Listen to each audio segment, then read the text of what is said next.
Chega mais, torcida gloriosa, torcida do Botafogo ligada aqui na primeira edição, Plantão Glorioso, para a gente finalmente fazer um balanço desses 3 anos de SAF Botafogo. O que aconteceu nesses 3 anos que fez valer a pena o Botafogo ter migrado da associação para o modelo de clube-empresa? Por que o Botafogo foi destaque no The Athletic da New York Times como uma SAF, um case de sucesso no Brasil? E apesar de ainda haver muitas críticas dos chamados especialistas, a gente, é claro, vai trazer bônus, ônus, o que deu certo, o que precisa melhorar nesses 3 anos de John Textor à frente da SAF Botafogo. E, é claro, vamos dar prosseguimento ao 4º episódio da série Heróis de 2024, hoje falando sobre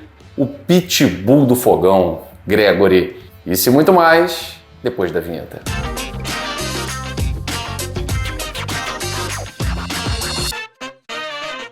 Somos mais de 120 mil inscritos aqui no GG, agradeço demais a cada um de vocês. Vamos seguir dando essa moral. Você está assistindo esse vídeo aqui no GG, pode ser do início, pode ser agora ou no final do vídeo. Não esquece, tá? Deixa o like, porque isso ajuda demais o GG. Na próxima temporada 2025 a gente quer crescer e produzir conteúdos cada vez melhores para vocês, tá certo? Siga também o nosso outro canal, Dois Toques, a Casa do Futebol. Lá a gente fala de futebol de uma maneira geral, trazendo lado polêmico, mercado da bola, enfim. E aqui no GG a gente tem a nossa série especial que tá bombando aí, a galera tem elogiado muito, então a gente continua com a série Heróis de 2024, mas antes, hoje, fazer aquele balanço da SAF Botafogo. Entre os dias 24 e 25 de dezembro de 2021, o torcedor do Botafogo recebeu aquela notícia bombástica, um presente de Natal de 2021, que foi a venda de parte das ações, majoritariamente das ações do Botafogo, para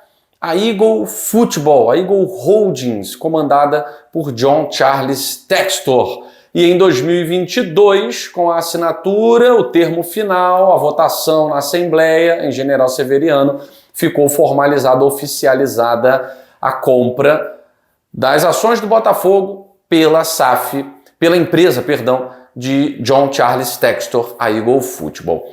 Desde 2022, então, o Botafogo foi comandado por esses gestores, reformulou o departamento, a diretoria de futebol todinha, trouxe um outro CEO, o CEO era o Jorge Braga, saiu o Jorge Braga, chegou a ficar um tempo até, depois saiu o Jorge Braga, entrou um novo CEO, que foi o Tairo Arruda, ficou aquela busca por CEO e o Tairo Arruda assumia as funções, foi dando certo, o John Textor percebeu que era um homem de confiança, que dava conta do recado, Tairo Arruda então, desde então, o gestor, o CEO, o cabeça, abaixo do John Textor, da SAF Botafogo aqui no Brasil. Então, em 2022, o próprio Tairo Arruda vai resumir, né? O Botafogo tinha mais ou menos uma dívida, aproximadamente, tá? Era um pouco mais, de R$1 bilhão. R$1 bilhão. O aporte do John Textor foi pouco mais de 450 milhões de reais. E aí muita gente criticou, o Botafogo é mais barato do que o jogador tal. E o aporte, muita gente não sabia na época o que era um aporte inicial. Se nós formos analisar durante esses 3 anos, John Textor já gastou muito mais do que o aporte inicial. Esse aporte era uma quantia obrigatória, vinculante, que o acionista majoritário deveria aportar nos anos em que o Botafogo, nos 4 anos iniciais em que o Botafogo estivesse se estruturando, reestruturando. 100 milhões no início, 100 milhões, depois 50 milhões, enfim. Todos esses aportes foram realizados com muito mais bônus, né? Muito mais quantia do que o esperado. E é claro que a arrecadação do Botafogo durante esses 3 anos foi muito maior do que o panorama inicial. Quando eles assumem o Botafogo, a Eagle Football assume o Botafogo, repito, tinha uma dívida de mais de R$1 bilhão, chegou a ser o clube que mais devia no Brasil, Ficava ali Botafogo, Atlético Mineiro, depois Corinthians. Mas o Botafogo estava sempre envolvido no top 3 de dívida, né? Top 3 só de coisa negativa. E aí, no ano de 2022, foi o ano do reconhecimento do gramado, né? Vamos entender como funciona a lei da SAF, vamos entender mais ou menos como funcionam aqui as instâncias no Brasil, para que a gente possa entender como diminuir essa dívida. E aí John Textor foi entendendo o que era o RCE, o Regime de Centralização de Execuções, como a lei da SAF tinha buracos, lacunas, porque mesmo o Botafogo dentro do RCE, Regime de Pagamento de Dívidas Trabalhistas, ainda assim algumas quantias eram penhoradas, ainda assim a CBF não repassava valores ao Botafogo. Então, nosso setor jurídico começou a entender que talvez uma recuperação judicial ou uma recuperação extrajudicial fosse um caminho mais conservador, todavia mais certo. Então o Botafogo foi, nesse ano de 2022, entendendo como funcionavam as instâncias no Brasil para o abatimento dessas dívidas de 1 bilhão. Tá? Sobre elenco, a gente entendeu que o Campeonato Carioca foi uma espécie de projeto modelo para ver quem fica e quem sai, quem tem condição de ficar, quem vai ter contrato esticado, quem vai ser emprestado e tal. Poucos realmente ficaram. Com a chegada do Luiz Castro, que foi uma espécie de gestor geral dentro das 4 linhas e tudo que envolve futebol, base, integração, o Botafogo criou um novo time. O Botafogo contratou um novo time. Tá? A maior contratação da era SAF havia sido Patrick de Paula, que definitivamente não deu certo. Teve bons momentos, dá para dizer que teve ali momentos razoáveis, né? Mas nenhum que justificasse o alto investimento feito pelo Botafogo, mais de 55 milhões na contratação do Patrick de Paula, que por muito tempo ficou como a maior contratação em termos de valores, né, do Botafogo. Mas 2022 foi um ano em que o planejamento era a permanência na Série A. Era fincar os pés como um clube de primeira divisão, já que o Botafogo vivia ameaçado pelo rebaixamento, né? E foi até um ano em que conseguimos mais do que isso. O Botafogo foi ao mercado, trouxe jogadores interessantes no cenário nacional, como o Eduardo, o Tiquinho Soares, o Júnior Santos. Então o Botafogo conseguiu dar um upgrade nesse elenco, principalmente na segunda janela de transferências. Também veio o Marçal. E o Botafogo bateu na trave com vaga na Libertadores, né? Acabou perdendo o último jogo, mas depois de tanto tempo voltava a disputar uma Copa Sul-Americana com perspectivas de conquista de título, porque a Copa Sul-Americana o Botafogo disputou em 2019, por exemplo, né? Mas quase nunca com uma perspectiva real de levantar a taça. Então 2022 foi o ano da reestruturação, em que o Botafogo também teve um upgrade no faturamento, um aumento muito grande de sócios-torcedores e, claro, o abatimento de dívidas com a entrada definitiva no regime de centralização de execuções, pagando ali 20% da sua receita para dívidas trabalhistas. Foi o primeiro passo para a diminuição do passivo do Botafogo. Em termos de estrutura, o Lonier ainda muito precário. Por mais que tivesse ali a construção de 3 campos de qualidade, grama boa, muito bem cuidada, a estrutura ainda era precária por conta de imbróglios envolvendo, de quem é Lonier, é dos Moreira Salles, vão deixar fazer isso, não vão deixar fazer aquilo, o Botafogo vai comprar, não vai comprar, vai ter terreno doado pela prefeitura, que doou terreno para todo mundo e ainda não doou para o Botafogo e tal. Enfim, um quiprocó danado que acabou atrasando esse planejamento do centro de treinamento em 2022. 2023 foi o ano da gente dar um upgrade em todos os setores, né? O amadurecimento da SAF. Sócios-torcedores chegou a atingir números recordes, teve uma queda muito brusca por conta do fracasso esportivo ao final da Copa do Campeonato Brasileiro do Botafogo. Mas 2023 foi o ano em que o Botafogo começou a buscar a entrada na recuperação extrajudicial. conversar com seus credores, entender mais ou menos o anseio desses credores, o tamanho dessa dívida civil, porque a dívida trabalhista estava controlada.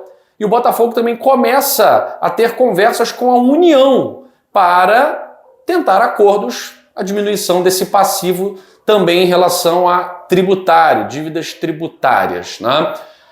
E esse vai ser um ano importante porque, apesar do fracasso no Campeonato Carioca, na Copa do Brasil, na Copa Sul-Americana e, no final das contas, no Campeonato Brasileiro, esportivamente o Botafogo retorna à Libertadores da América. Ah, mas deveria ter entrado na fase de grupos. Concordo com você. Ah, mas poderia ter sido campeão. Concordo com você. Mas dos males, o menor, né?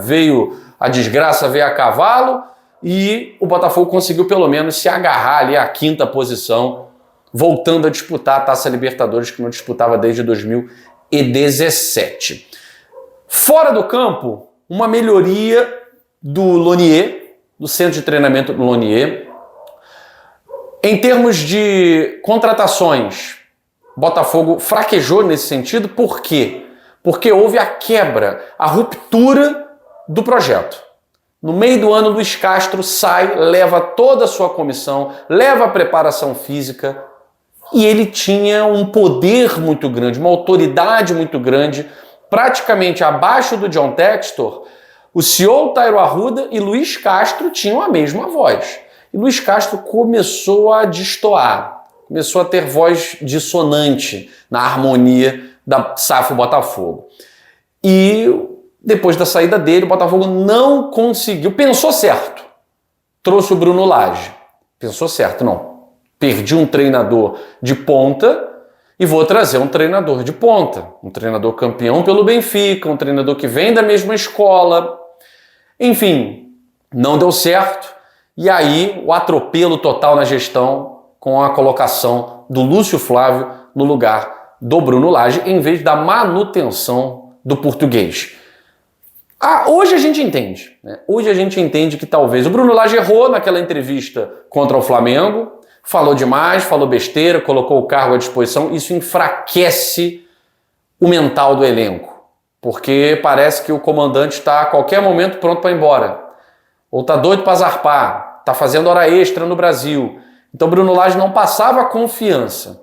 Por isso, a ideia de que ter o Lúcio Flávio, que está com o elenco desde não sei quando, seria melhor, né? Quando na verdade foi uma demonstração de que o amadorismo ainda existia no Botafogo.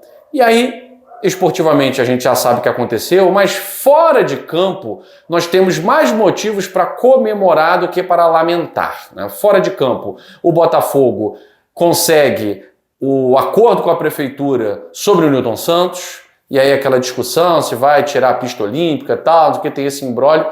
Mas o Botafogo estica aí até 2051 o acordo pelo Newton Santos. O Botafogo tem melhorias consideráveis no Lonier. O Botafogo começa a ter uma reformulação na sua base e um aumento de sócio-torcedor considerável, quase o dobro de 2022.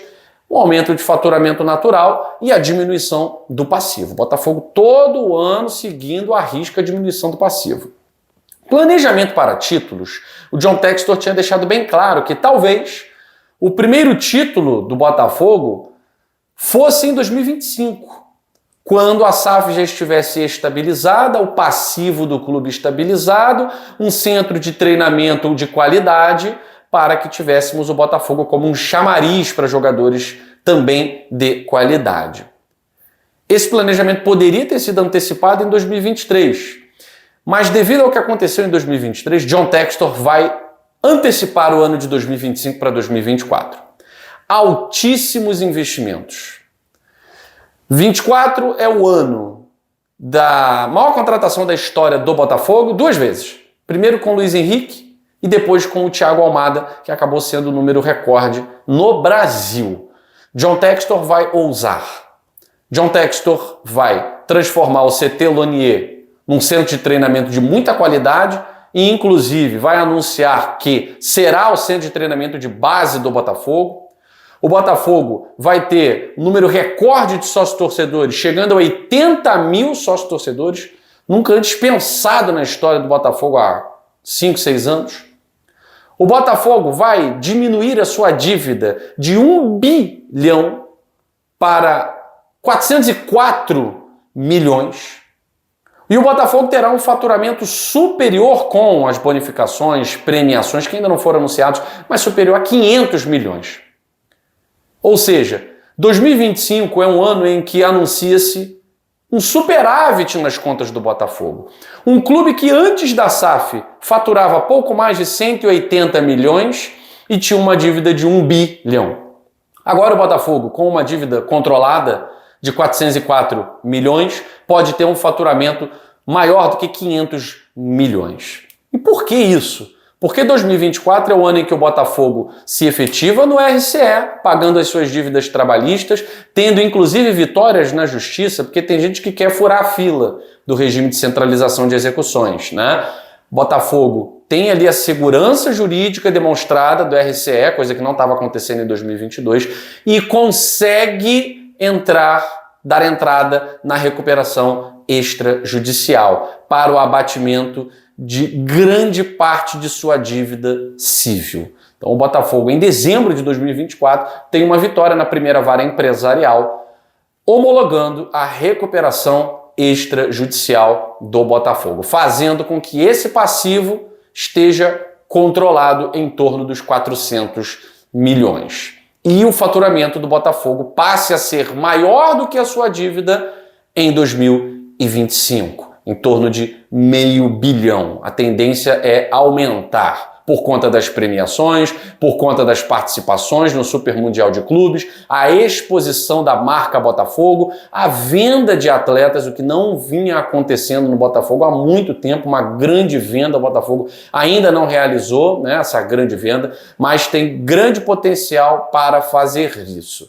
Esportivamente, é o ano de maior sucesso do Botafogo nos últimos 50 anos. Campeão brasileiro, campeão da Libertadores da América, um faturamento recorde, ultrapassando as cifras de 200 milhões somente em premiação no ano de 2024. E, agora, repito, o portal The Athletic, da New York Times, colocou o Botafogo como uma SAF de sucesso, um case de sucesso no Brasil. E apesar de todas as críticas, apesar de todos os poréns, o que está acontecendo no Botafogo é uma revolução a olhos vistos. Politicamente, John Textor também buscou apoio, John Textor também mostrou a sua faceta diplomática, fazendo com que o Botafogo, por exemplo, tivesse força nos bastidores, mesmo que não sendo amiguinho, coleguinha da CBF. Então, nesses 3 anos de SAF, o Botafogo recuperou seu respeito esportivo, recuperou seu crédito fora das 4 linhas, o seu crédito no mercado, recuperou a sua autoestima, o torcedor recuperou a autoestima e hoje o Botafogo é um chamariz para qualquer jogador que queira ter sucesso na sua carreira ou que queira voltar para o Brasil. O John Textor falou isso naquela entrevista no Gigante Glorioso, logo que chegou. A gente quer fazer os grandes craques voltarem para casa e escolherem o Botafogo como a sua casa. É exatamente isso que aconteceu em 2024. E 2025 que seja muito melhor. Agora vamos a mais um capítulo da série Heróis de 2024, homenageando Gregory, o Pitbull alvinegro.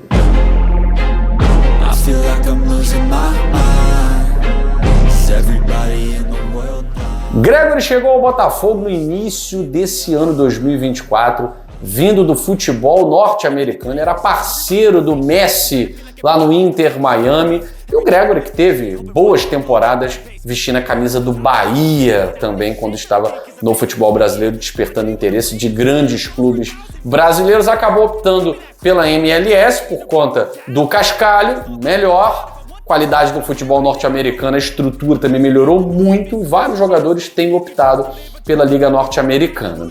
Gregory chega ao Botafogo sem a titularidade absoluta. O Botafogo que tinha Danilo, Tietê, Marlon Freitas, jogadores que de certa forma mais antigos, com mais experiência, começaram jogando a temporada. O Gregory foi aos poucos entrando em algumas partidas do Campeonato Carioca.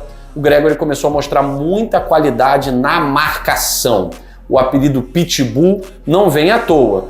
altíssimo número de desarmes, pouquíssimo número de faltas. Na Libertadores da América, Gregore aos poucos vai ser utilizado. E no meio da fase de grupos, o Pitbull já era titular absoluto.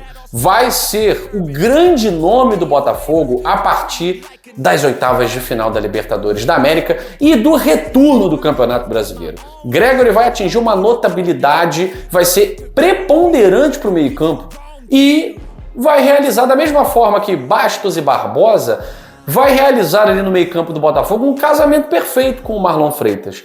Gregore e Marlon Freitas vão ter ali uma união de forma que Gregore dá o combate, Marlon Freitas a saída para o jogo. Mas vale dizer, Gregore não é só um destruidor, é um jogador com um bom passe, só que o gol ainda não tinha saído, né? Então toda a importância do Gregore na destruição de jogadas e também na armação, porque é um jogador que participa muito no toque de bola, na saída de bola, não é apenas um carregador de piano, né? É um jogador com muita qualidade técnica também. Essa qualidade técnica começou a aparecer também no lado ofensivo. Os 3 gols que Gregore fez com a camisa do Botafogo foram gols decisivos para o título brasileiro do Glorioso. O primeiro contra o Red Bull Bragantino, em Bragança Paulista, 40 minutos de jogo, segundo tempo, jogo truncado, jogo difícil. O Oscar Romero sai do banco, entra para cobrar a falta na cabeça do Gregore. Gol do Botafogo, vitória sobre o Red Bull Bragantino, fazendo com que o Glorioso permanecesse na liderança do Brasileirão. O segundo gol do Gregore, não posso dizer que é o mais importante dele com a camisa do Botafogo, mas provavelmente foi o gol mais importante nessa retomada para o título brasileiro, porque o Botafogo vinha de 3 empates, 3 tropeços contra Cuiabá, Atlético Mineiro, Vitória, 2 deles dentro de casa. E aí, no jogo contra o Palmeiras, no Allianz Parque, Gregore, estando ali, tendo que estar ali ou não, a jogada tendo dado errado ou não, Gregore estava no lugar certo, na hora certa, quer ele queira, quer não, para fazer o primeiro gol do Botafogo contra o Palmeiras. O gol da retomada, o gol que faz o Botafogo ser dono do jogo. O Botafogo venceu aquele jogo por 3-1, mas tudo começa nesse belíssimo gol do Gregore. Confiança retomada, Botafogo viaja para a final da Libertadores da América. E aos 29 segundos, Gregore talvez poderia ter abreviado a sua carreira com a camisa do Botafogo. Muitos comparam esse lance do Gregore com a entregada do Andreas Pereira, que é um grande jogador, seleção brasileira, hoje no Fulham da Inglaterra, mas que jogava com a camisa do Flamengo. E entregou a bola para o Daverson fazer o gol do título do Palmeiras na Libertadores da América. Aquele lance abrevia a vida do Andreas Pereira com a camisa do Flamengo, né? Ele ficou marcado por aquele lance. E certamente Gregore ficaria marcado negativamente por conta dessa expulsão, caso o Botafogo tivesse perdido o título para o Atlético Mineiro. Tanto que Gregore nem assiste ao jogo. Arrasado, não consegue ver a partida, agoniado por ter prejudicado os seus companheiros. Mas o Botafogo deu a volta por cima. Alex Telles é um dos jogadores que vai dizer: vamos ganhar por você. E no final do jogo o Gregore sobe, comemora com todo mundo, aliviado a vitória do Botafogo e o título da Libertadores da América. Mas não ficaria somente por aí, né? Gregore faz uma grande partida, estilo Pitbull contra o Internacional, garantindo no combate a vitória do Botafogo por 1-0 no Beira-Rio e vai encerrar o ano de 2024, merecia, com um gol, para lavar a alma, para todo mundo esquecer a expulsão do jogo contra o Atlético Mineiro. Gregore faz, no último minuto de jogo, o gol da vitória do Botafogo sobre o São Paulo, o gol com a cara do Gregore. Antecipação, roubada de bola, agressividade, bola no cantinho, Botafogo 2-1, tricampeão brasileiro. Extremamente intensa, né? Esse último mês do Gregore com a camisa do Botafogo, muito intenso. Foram gols importantes, foram gols decisivos, um lance na Libertadores da América que hoje virou até tatuagem, mas o Gregore merece e muito as nossas homenagens. O Pitbull alvinegro também foi um dos heróis de 2024. Eu fico por aqui, um abraço grande a todos vocês, saudações alvinegras, fui!